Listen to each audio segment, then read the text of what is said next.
Bonjour à toutes, bonjour à tous. Donc je suis Midat Abdelal. Je travaille chez Saint-Gobain pour les marques Isover et Placoplâtre.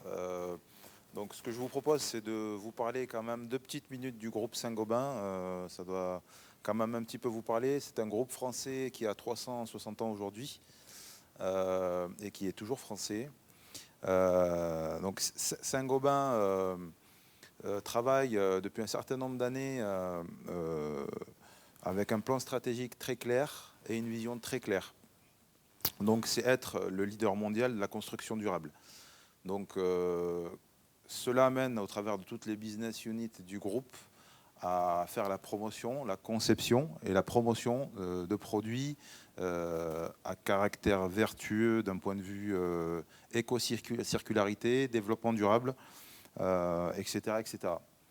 Et donc chez Placo Isover, nous avons sorti une toute dernière cloison, donc c'est l'innovation du jour. Elle s'appelle la cloison Infinae 9862.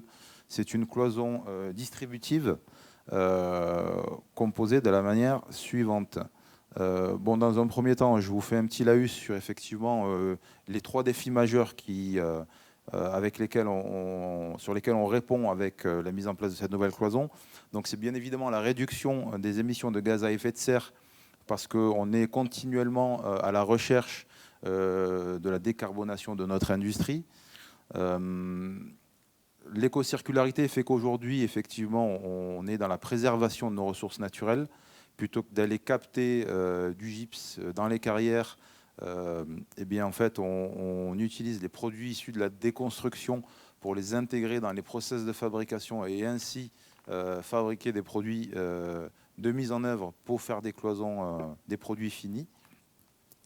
Et donc tout ça pour répondre aux enjeux donc de croissance démographique et donc qui nécessitent d'accélérer la construction dans nos villes. Donc la cloison 9862, comme je vous le disais, elle est composée, donc une cloison, pour ceux qui ne le savent pas, c'est composé d'une ossature. Donc cette ossature est constituée de rails et de montants. Ces mêmes rails et ces mêmes montants, donc comme je vous le disais, sont fabriqués avec 75% d'acier recyclé. Une laine minérale entre ces montants qui permet de faire justement le ressort pour atteindre des performances acoustiques, parce que l'acoustique, donc il y a des réglementations acoustiques dans l'ensemble des bâtiments dans lesquels on vit. Et donc cette laine minérale, on a un taux de recyclabilité qui va jusqu'à 74% de verre. Et enfin la plaque de plâtre. Donc la plaque de plâtre, comme je vous le disais, plutôt que d'aller capter de la matière première dans nos carrières, on utilise les produits issus de la déconstruction. On a mis en place des ateliers justement de recyclage dans nos usines pour pouvoir justement réintégrer les matières recyclées dans les process de fabrication. Voilà. Donc voilà un petit focus des différentes composantes de la cloison. Ce qui est important, c'est que souvent on a tendance à penser que lorsqu'on a des matières recyclées, ça peut parfois altérer la performance de nos produits. Et puis l'enjeu ici, c'est justement d'avoir assuré une garantie, d'assurer sur le point de vue performantiel, d'assurer les mêmes caractéristiques qu'une cloison standard à l'époque où on fabriquait en puisant sur les ressources naturelles comme le gypse, comme du sable directement pour faire de la silice et ainsi de la laine de verre, etc., etc. Donc, comme je vous le disais, d'un point de vue performantiel, on sait aujourd'hui valider une performance de classement au feu de 60 minutes, parce qu'en fait, dans le monde de l'aménagement intérieur, toutes les cloisons distributives, y compris celles-ci, doivent répondre justement à un référentiel, à tout un tas de performances. Et donc la réglementation incendie dans les ERP impose qu'il faut pouvoir être coupe-feu 1 heure avec ce type de cloison.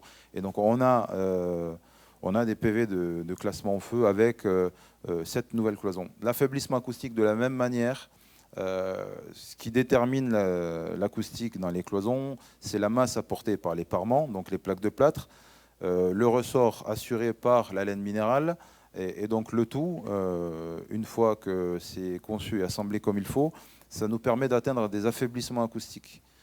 Donc voilà. Et donc du coup, on atteint bien les 47 dB en affaiblissement acoustique avec cette nouvelle cloison, de la même manière qu'on l'atteignait avec une cloison standard 98-62. Et d'un point de vue performantiel, au niveau des ossatures, en fait, les profilés qui nous permettent justement de franchir des hauteurs plus ou moins hautes. Donc là, on parle purement de mécanique. Et là, effectivement, même avec nos rails et montants composés de 75% d'acier recyclé, on arrive aujourd'hui à atteindre de la même manière qu'un rail et montant standard des hauteurs jusqu'à 5,50 m. Voilà. La dureté superficielle de la plaque est toujours assurée. Voilà. Donc c'est une plaque avec un marquage NF, donc bien évidemment à utiliser et utilisable sur l'ensemble de vos chantiers, et donc avec tout un tas de certifications derrière, etc. etc. Et l'enjeu, bien évidemment, comme vous le savez, aujourd'hui, le poids carbone de l'ensemble des composantes de nos constructions sont analysées aujourd'hui dans le cadre de la réglementation thermique enfin de la réglementation environnementale 2020. Et donc, à ce titre, justement, on fait valider des FDES pour chacun de nos produits, pour chacun de nos systèmes et solutions. Et donc, bien évidemment, pour cette solution, nous avons une FDES validée et disponible sur la base IGNES. Voilà, donc je suis à votre disposition sur le stand juste derrière, si vous voulez rentrer un peu plus dans le détail. Voilà, merci pour votre attention.